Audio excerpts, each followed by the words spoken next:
Most of us fail in life because we're afraid of what everyone around you is thinking. That's 100% truth. So we live by the narrative of other people.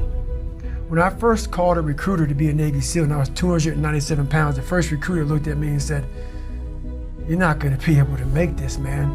So what he was doing was he's projecting his energy on me. He knew he couldn't be a fucking Navy SEAL. So God help this black guy, because I was only the 36th African American to make it through in over 70 years. How's this black fat guy gonna make it through in my ass? He wasn't even willing to try. So he's projecting this. So a lot of us who are negative people, all we do is project how we feel on other people. So what happens is that there's a lot of negative people walking around the planet Earth who are afraid to try. Because a lot of people are very negative in this world. So we are afraid to fail. Why? I told you, man, you shouldn't even try it, dude. Just chill out, relax. Why are you so crazy? Why are you so obsessed? So all that stuff drives the quitting mind, I call it. The mind wants to quit. The mind's tired. The mind's tired. The mind's deserving. The mind thinks it's very deserving. So yes, the biggest problem in this world is other people, not yourself. It's other people in your head. They are puppet mastering you pretty much on your life. Where it started making me, I had to stop giving a fuck about people. That was the biggest thing. I had to stop caring what people thought about me. I realized that everybody's fucked up. That's the one thing I realized. I walked around and I put these people on a fucking pedestal. Everybody was better than me. So I can't tell you anything about me because you're gonna judge me and I'm gonna feel even worse than what I am.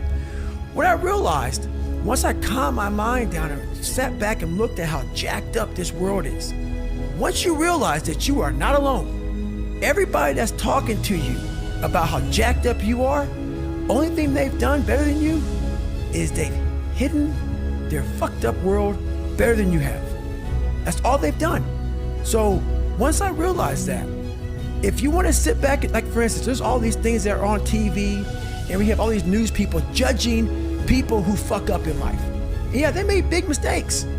But that person who is judging you on TV, I guarantee you that news person, they say, "I'm glad that my shit didn't come out, but I'm gonna judge the hell out of you." I know that about people. So if you want to sit back and judge how jacked up I was and how messed up my life was, Merry Christmas, go for it, have a good time. But I'm smiling at you right now, knowing you have a secret that you're not willing to share. It gives you a lot of power when you're able to go on a podcast this big and say, "Hey, tell me, I'll tell you anything you want to know, 'cause I no longer care." And that is a lot of power in that, to be able to put your life on a billboard for the whole world to see and say, "Judge it, man. Judge it." Like just me talking about it makes me feel good. And that's another thing about it. When you are willing to talk about how jacked up you are, the strength, that big rock that you carry, it just starts to come off you. It just starts to come off. That's why I do it so often. I'm like, "Hey man, I'll tell you anything you want to know." I'm tired of being afraid. Because I realized once I was talking to myself the right way and all this shit wasn't in my mind, wow. I went from this piece of shit kid who thought he was dumb, not successful, insecure, who stuttered when I first saw somebody, to a person who can now do all these things just because I now control my own mind. When you get to the point where you really fucking don't care, you're dangerous. You become very, very dangerous. I'm not saying don't care like, I don't care if I do that. No, when you don't care about other people and how they view you, about how you walk, how you talk, how you dress, where you want to go with your life. You know, growing up, I didn't want to tell anybody I wanted to be in the military. Because why? Some of my black friends, I was afraid of what they think. You know, why you want to join the fucking military, man? Why the fuck you want to do that shit? I was afraid of what other people thought about me. So now, when I go in the military, I didn't know you want to fucking join the military. Yeah, I didn't tell you because I was afraid of what you thought.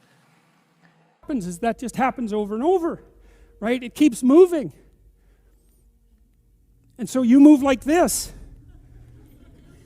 But the thing that's so cool is that all those zigs and zags, you say, and each of those zags and zigs is a catastrophe. I hit a wall, my God, and then I had to die a little bit, and I barely got back up. It's a phoenix transformation at each turn, and it's painful. But the thing is that even though you've traveled 20 miles, let's say, on that road, and you've only moved 3 miles forward, you've moved 3 miles forward instead of falling backwards, because that's the thing too, is that if you stand still, you fall backwards. You cannot stand still, because the world moves away from you if you stand still. And there's no stasis, there's only backwards. And so if you're not moving forwards, then you're moving backwards. And that's more of the underlying truth of the Matthew principle. To those who have everything, more will be given. From those who have nothing, everything will be taken. It's a warning. Do not stay in one place. Well, as you zig and zag, maybe the cataclysm of each transformation starts to lessen. There's not so much of you that has to die with every mistake. And maybe you end up oriented at least reasonably properly.